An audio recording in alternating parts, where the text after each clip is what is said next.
সমস্যাকে কখনো সমস্যা মনে করা যাবে না, তার কারণ সমস্যা কোনো সমস্যাই নয়। আর যদি সমস্যা না থাকে তাহলে সেটাই সবচেয়ে বড় সমস্যা। কিন্তু এখন সমস্যা আছে, অতএব কোনো সমস্যা নেই। তার কারণ হলো সমস্যার মাধ্যমেই সমস্যাকে সমস্যার মধ্যে ফেলে দিতে হবে। অনেক সমস্যার ভিড়ে একটি সমস্যা হলো নানামুখী সমস্যা। কিন্তু কোন রকম সমস্যায় যদি সমস্যা করতে না পারে তাহলে তো কোনো সমস্যাই নেই।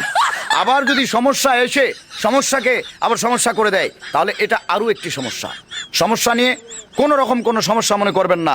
সকল সমস্যায় কোনো সমস্যাই নয়, আবার কোনো সমস্যাই নয়, এটি সবচেয়ে বড় সমস্যা।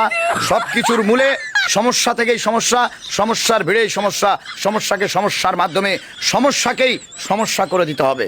অতএব কোন রকম কোন সমস্যা নিয়ে আর কোনো সমস্যা নেই। সকল সমস্যা অলরেডি এখন সমস্যার মধ্যে পড়ে গিয়েছে।